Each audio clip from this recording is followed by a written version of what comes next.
On today's episode, we talk about pruning, cutting off the branches to make way for the new. We talk about the metaphor of pruning our gardens and our plants and how it relates to our spiritual practice and how we can let go of what no longer serves us. Enjoy the episode. Hello and welcome to Stay Sparked. I'm BETSY FINKLEHOO, the creator of the Power Affirmation Journal and Somatic Body Worker. I am John Halcyon Stinn, host of the Hug Nation YouTube channel and new author of an awesome coloring book. Whoop woo! We are longtime friends that have inspiring each other for many years, and we decided to start sharing our conversations with the world with the intention to spread sparks of inspiration. We are so grateful to be here, sponsored by our other dear friends, Lucid. BecomeLucid.com. You can find this amazing mushroom nootropics drink. They have it with coffee. They have it with chai. They have a superfood boost that you can put into your smoothies. So we're giving a big cheers to Lucid, our sponsors. We love you guys. Cheers. We love you. And we always love starting with gratitude. So, John, what are you grateful for today? I'm feeling so much gratitude for Alaska, or the pieces of it I got to see on a cruise I took with my family. I mean, lush waterfalls, rainforests, so gorgeous. It's like everything I love about Hawaii, but without the heat that I don't like. So I am now in love with Alaska and so grateful. Ooh, wow. I did not know there was a lush rainforest in Alaska. Right? It's God. amazing. Yeah. Amazing. It's on my bucket list for sure. Love that. How about you? Well, today I am really grateful for bouquets. I love flowers. They bring me so much gratitude. They just like fill my house with color and joy. And I'm so grateful to pick my own bouquets because it's the peak summer right now. Flowers are just growing everywhere. I keep scissors in my car and sometimes even pull over to cut like when I see abundance of flowers on the side of the road. It's just so awesome. I love flowers. Wow. That's not how it is in San Diego. In fact, I don't I have a pee jug in my car, but I have nothing to collect flowers. Yeah, well, you gotta keep your eyes out. You start seeing flowers once you start paying attention. And I'm also growing flowers, so I'm really grateful for my garden, which has been teaching me a lot and is actually the spark for our conversation today. So for those of you out there, you know that we just allow our conversations to come from our current inspiration. And we were talking before this about pruning and about the value of pruning not only the garden but also the metaphor of what pruning does in our lives, whether that's in our thoughts, our beliefs, our relationships, our um, objects, our closets, all kinds of things. And so we wanted to see what kind of inspiration might come from speaking about this metaphor of pruning. Beautiful. Have you Yeah. been So doing any pruning lately? Yeah, I have, and I was really inspired actually because I started pruning in the garden and pulling weeds, and as the garden does teach us spiritual lessons. I was getting something from this particular area that I was pruning. Um, I was pruning a rose bush, and I hadn't really tended to this rose bush in a while. And once I started to get in there, I started to notice that there was a lot of dead branches and there was a lot of weeds in there. And there was just some vines kind of twisting around certain parts of it. And I was like, oh my God, I've been neglecting this rose bush. And so when I started pruning and pulling back the weeds and creating some space for the rose bush, all of a sudden I got this whiff. And it was like the rose bush just like took a breath and exhaled its aroma to me. Wow. And I was like, "Oh my God, that smells so good." And I really thought about how when I'm pruning my thoughts or pruning my old judgments, my old resentments, my old angst, my old tension, then I feel I have so much more room to breathe. And how sometimes those old weeds or the vines of my mind and like past things feel like they're strangling my ability to fully breathe in that life force like the rose bush just taught me. Mm. I want to, before we go too far, I want to dig deeper into the actual process of pruning. See what I did there? Dig deeper. But because you're talking about uh, clearing out weeds and other plants that are encroaching upon it, which is one type of clearing space. And there's also pruning, which is actually cutting off the still a part of the plant, the living parts of the plant, so that you can focus the energy to places that you'd rather it be directed to. Yes, absolutely. Yeah, there is a big difference. And I think you actually have this ability to work with houseplants that I've been really in admiration of for so long. And so, can you speak to your experience of what it is to prune your houseplants and why that's valuable? I've been having an incredible pruning classroom recently with jade plants.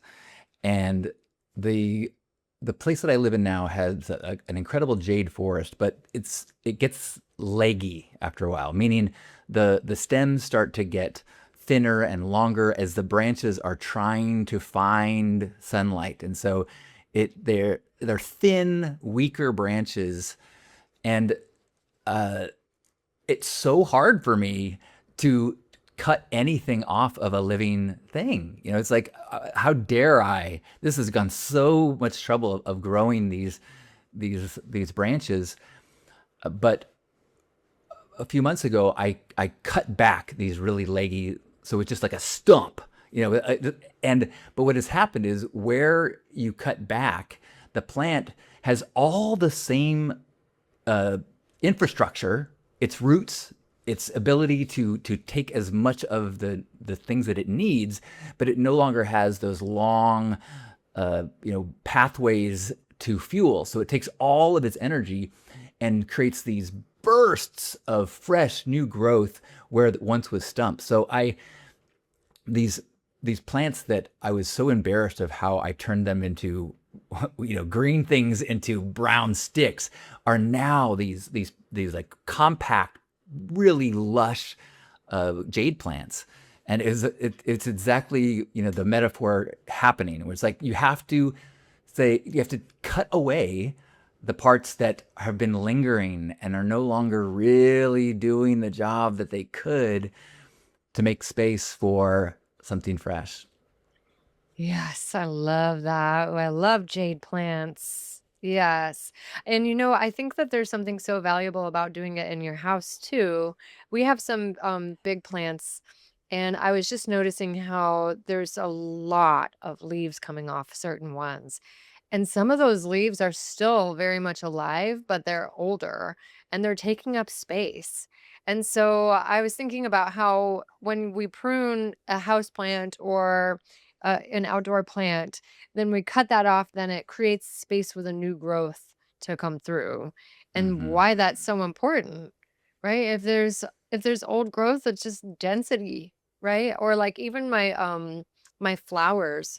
I notice when I trim the flowers, then there's more life force that comes from the base of the plant that fuels the more flowers to grow, right? And so if I'm holding on to things because, I just love it so much or because it still has life, then how is that actually blocking or kind of like minimizing the life force for something else to come through?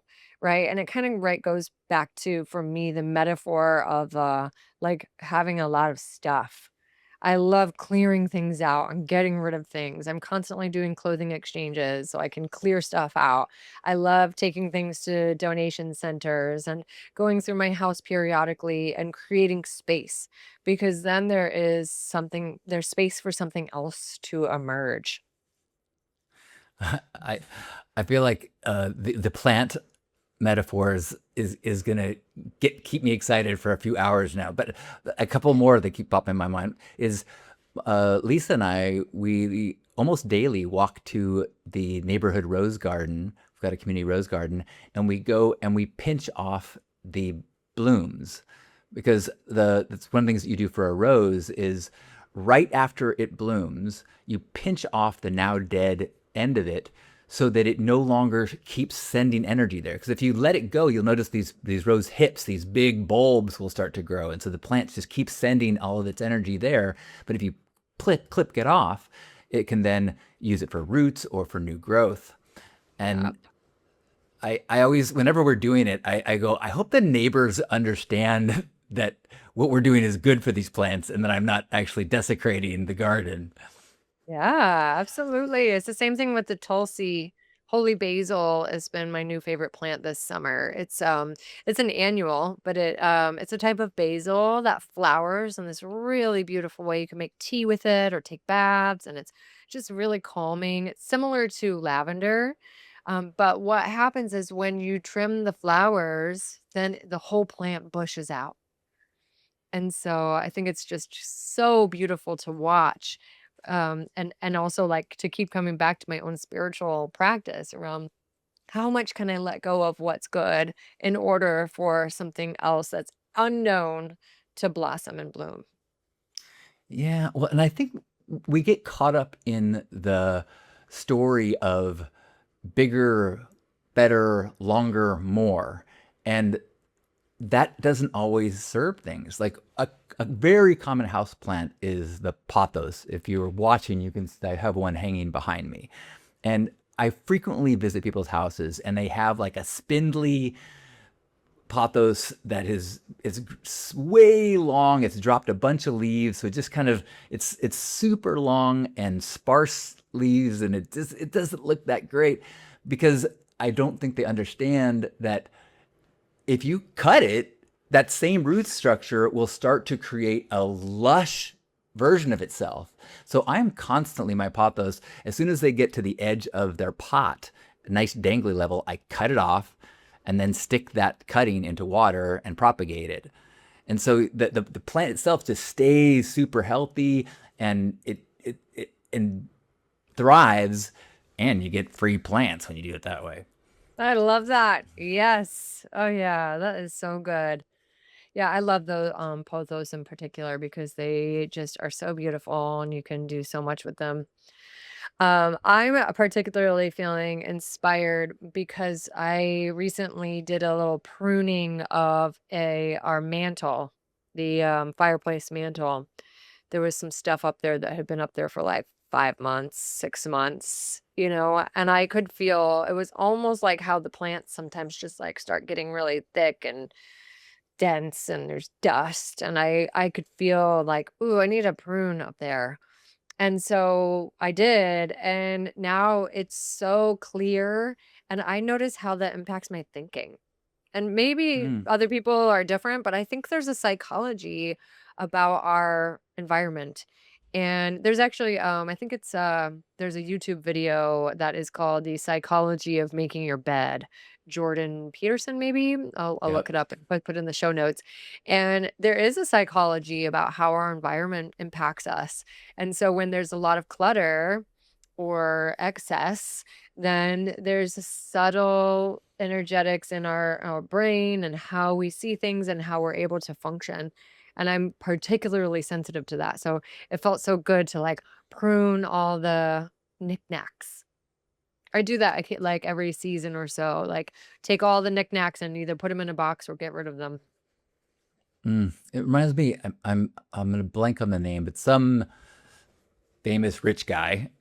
He gave the suggestion to write out your 20 priority projects, and then pick which three that you're gonna focus on, and then he says, now those remaining 17, those are the ones that are going to be your problem. Like focus, you got to be really aware of what you need to prune. Pruning is more important than the energy to focusing, because you can't focus in if you don't like really be decisive about what you're going to prune.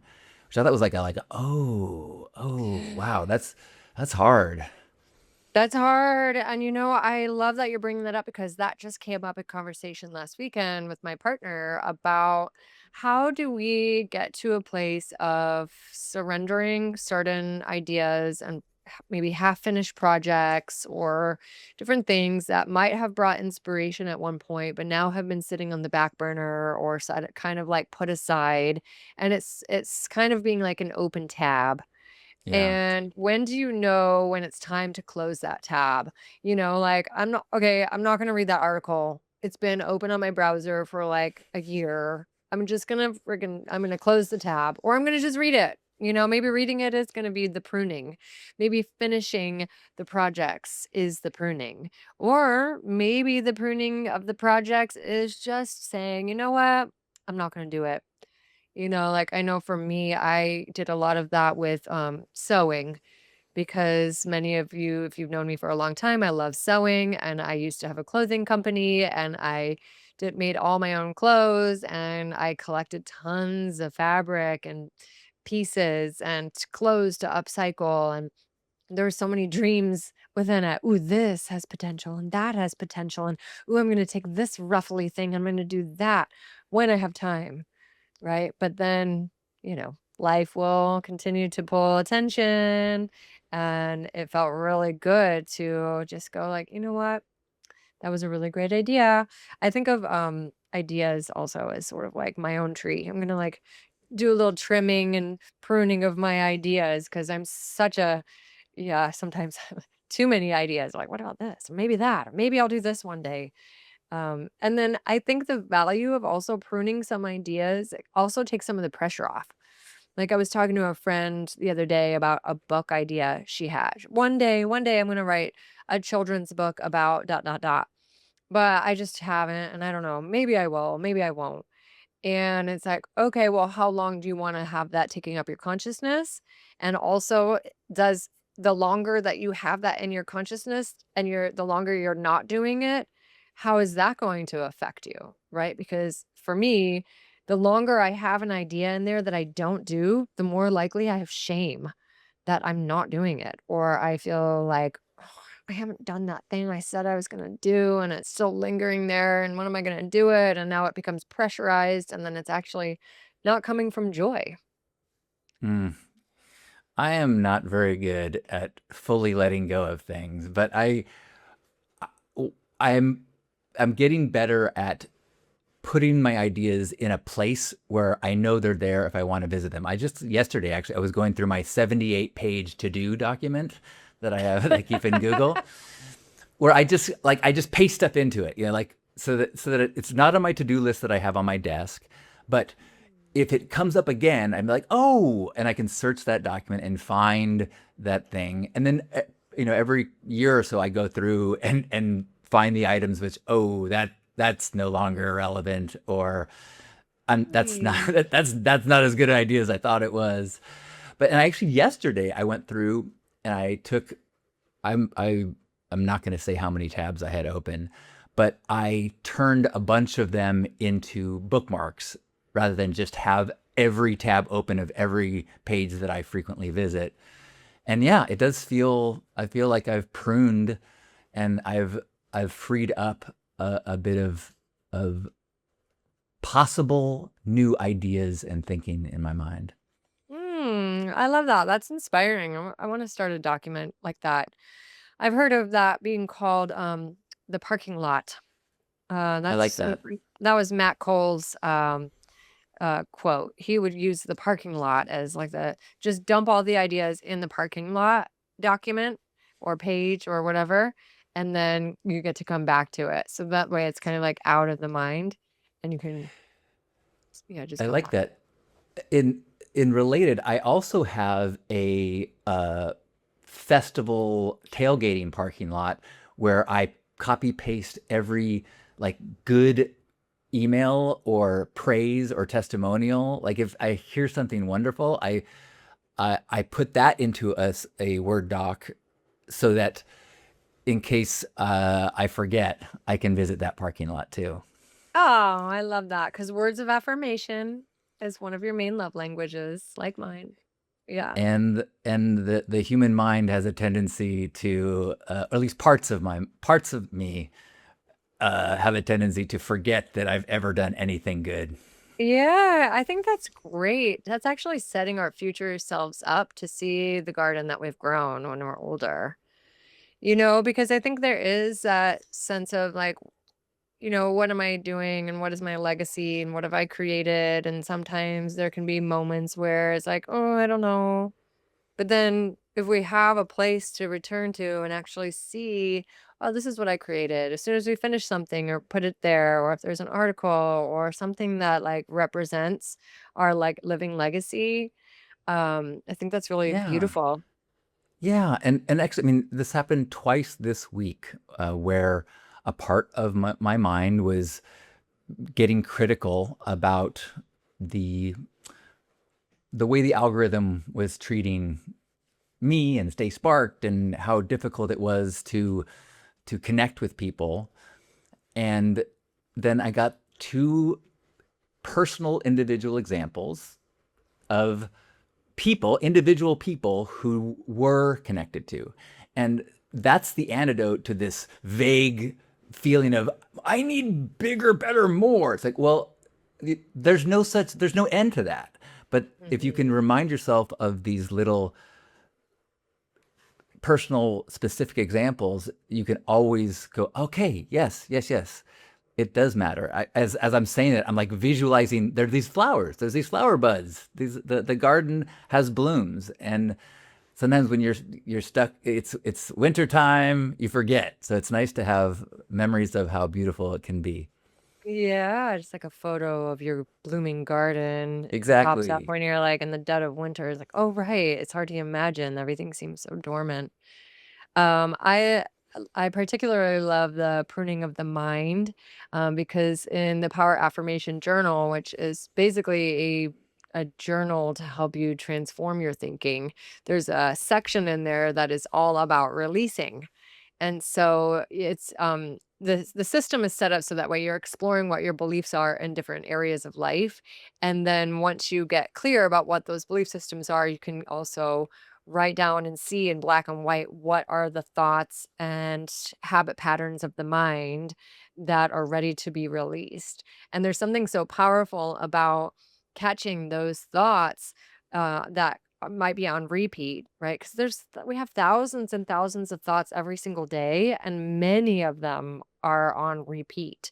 And so when we actually can start to have more awareness around what those thoughts are and say, I don't want to think that anymore. I'm going to call that out, write it down, see it on paper in black and white, and catch myself more and more when I start to unconsciously start to think that way and snip. Like, I actually learned this practice too, where there's like a somatic where you take your two fingers and you like snip right by your head. So like a thought pops up, snip, Mhm. or like you can grab it and pluck it out. Like pluck. I'm gonna like go ahead and pluck that thought out. I'm not worthy. Oh, I'm not capable. I can't do that. People don't love me. Pluck. Like, oh man, nobody's listening to Stay Sparked. Pluck. Yeah. Like it's just those kind of thoughts just aren't serving. So clear them out. Yeah. This morning in my live broadcast, someone came in and they were talking about how they were struggling, being overwhelmed with, worry about the modern world. And I think it's a similar thing where it feels irresponsible to cut that thought off, to prune that worry about whatever it is. But as I'm thinking about it, you can cut the repetitive branches off, knowing that you're rooted to truth and that there will be new blooms. You're not going to stop caring about the world and stop caring about people if you say, today I am going to focus on my garden, literal garden, you know, because you are allowing your energy to root into source, into deep things, so that your next branches can provide to the places in the world that need it. Absolutely. And then your life force is that much more supercharged to your own unique offering into the world. your creation, your expression, you're a piece of the puzzle. We all are. And if our like we have our jade branches that are long and stringy and they're all stressed out because they've been doom scrolling or whatever, trim those off, take a breath, sit back on and meditate for a few minutes and really tune in, and then watch where that creative inspiration might come around how we might be able to make a difference in the world of something that we're passionate about. I love that metaphor. Yeah. Mhm. It really takes an act of faith, because it's one thing to trim off dead branches. A pruning is the decision to cut something that is still alive, and Mm. an idea, a relationship. It's a branch. It's not what it could be. It's not the healthiest, but it's not dead. And that, I think, that takes practice, it takes courage, and it takes faith to be like, I am going to jump and know that the tree will grow beneath me, or whatever. Yeah, absolutely. I know I've been learning a lot about boundaries in the garden too, because there's all these volunteers, which, for those of you who don't garden, a volunteer is a plant that will pop up that you didn't plant. It's like the seed gets spread somehow. And then you have, all these plants in places that you didn't plant them. And so I've been getting to practice my boundary setting while pulling tomato plants. I was going to say, Because is it tomatoes? it's tomatoes. The tomatoes are just popping up everywhere, and I love your cherry tomatoes, but I don't really actually eat cherry tomatoes. They like, all right, I'll leave a couple plants over there, but I don't want you being growing all of my blueberries. And so I'm pulling them with love, and it's actually a really cool practice of going like, I love you, cherry tomatoes. I see your resiliency, and I'm a no to having you right here and back to the earth. Oh, the holly, right? Holly is a very invasive, not invasive, it's a very strong-willed plant, and it will grow really big if you let it. And it has spiky leaves.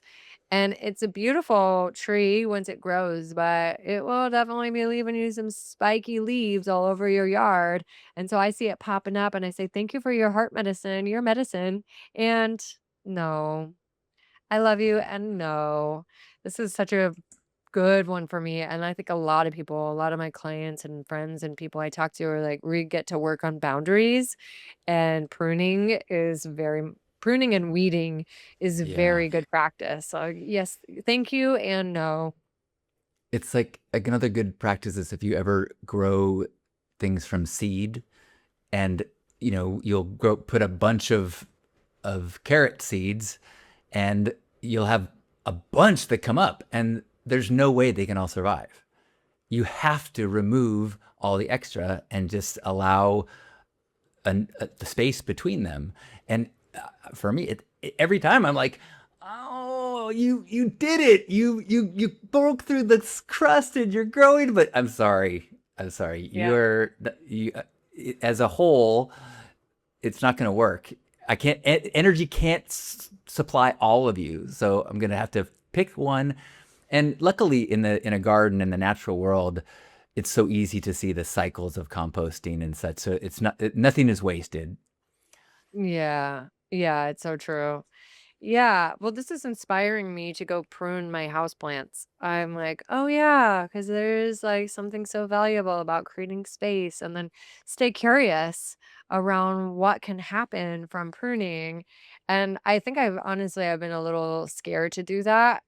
But I think that in this conversation, I can just actually face some of the things that I'm ready to release, plants or clothing or just old things that I've been holding on to, in the trust that there's space that I can attract something that is more aligned or allow for new growth to come through. Mm. Well, I can say that I feel much more comfortable pruning my plants than I do my closet and my stuff. So I'm going to try to be inspired by you and do the opposite. Yeah. Good. Yes. What is a piece of clothing that you've held on to for years and years and years, but you haven't worn? And why do you hold on to it? What would it do? for you to let go of something that's meaningful to you, to somebody, maybe to give it to somebody that would actually really wear it. I mean, it's hard because I look so good in it. Oh, yeah, I know. You look good in everything. That's just the nature of your existence. Whatever you put on, Actually, you're gonna look good in. some of the things don't fit quite like they used to, so maybe it's time. Yeah. Well, I'm sparked. How about you? I am. My closing spark is that the realization that I am holding on to physical things a lot more than I think have realized. And I'm blessed with a lot of storage space in the beautiful home I live in now, and I have allowed that to let me bypass the pruning that I think would be really healthy for me. So I'm going to be sitting with that and trying to make some leaps of faith in pruning in the non-plant world of my Mm, life. so good.